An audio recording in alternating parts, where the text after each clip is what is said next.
Hi, I'm Mason, and I'm here with John Bubenik, also known as the Color Craftsmen. And today we're here to talk about fireplaces.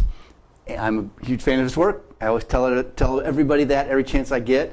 He does work for me, has done amazing stuff, and I just want other people to see what this guy's capable of. So I appreciate you coming in the studio today. Sure. John, talk to me about ugly fireplaces. Can you give me another example of what you can do if someone doesn't like their brick fireplace? Sure. You know what happens a lot of times? Somebody doesn't like their brick fireplace and they think they're going to solve the problem by painting it.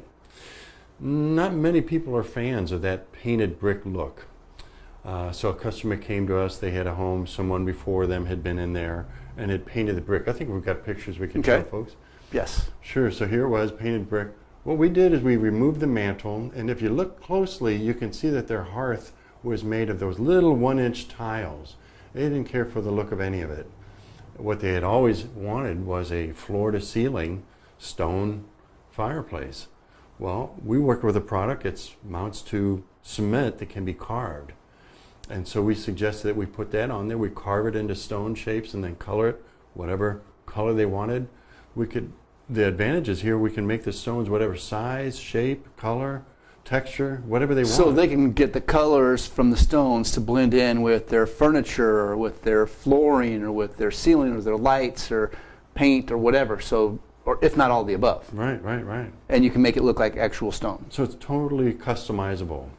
So we look at another picture, you see the close-up of the texture. Wow, that looks like real rock. Sure, that's the goal. We use stamps that we press into the wet cement after we've carved it into the basic shapes.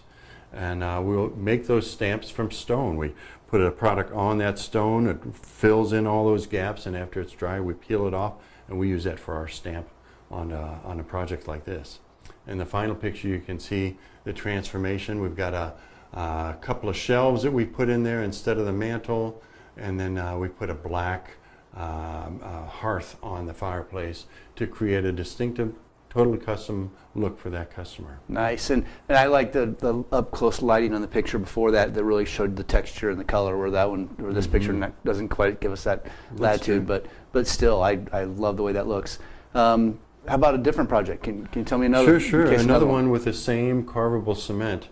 If we go to the picture, we can see that it was a small brick fireplace originally.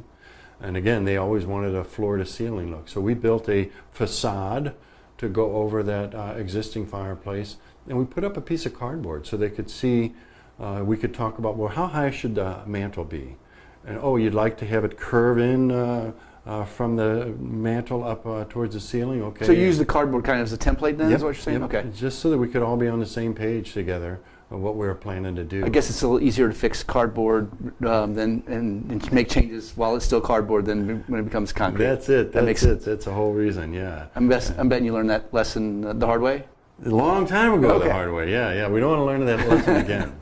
And then this lady had a great idea. She had a little brick hearth, just one brick high, and she said, I want to get rid of that because I want to be able to vacuum right up to the firebox. So we took that hearth out and we filled that hole in with a self-leveling cement. We pressed our stamps in that to make it look like stone, and it's flush with the rest of the floor. She can vacuum right up to the firebox, and you don't have that extra clutter of a hearth sitting on top of the floor. Nice. Yeah, and this, again, they had seen some stone on a house in their neighborhood, and they said, that's what we want replicated on our fireplace. So it's great to be able to do a custom job, just the color, shape, size, stone that somebody wants. And how did they get the idea that you could even do that kind of work?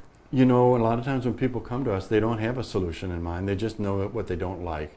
That's a perfect customer, because that gives us a chance to show them some things that are available, something that they may have never considered before. Did they consider anything else in particular, or did they just kind of love at first sight when they saw that? Yeah, all I remember in that project is they wanted floor-to-ceiling stone and weren't sure how we would get there.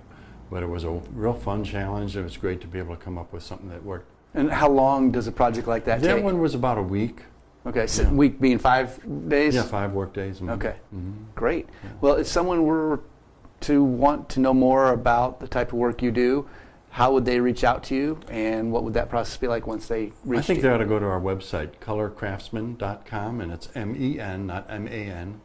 And from there they can contact us and either call or text or email. And what we're going to want to know is what they like about their fireplace and what they don't like. That's a really valuable information to find out what they don't like.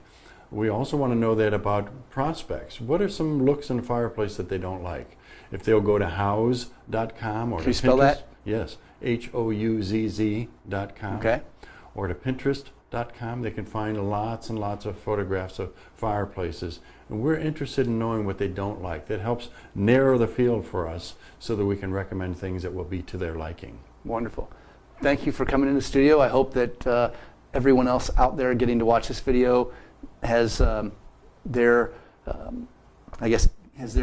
windows expanded and their vision of what's possible expanded too. Because I know every time I sit down with you and I see some of your projects and I see new stuff, I'm just like, every single time I see something, it's like, wow, I had no idea.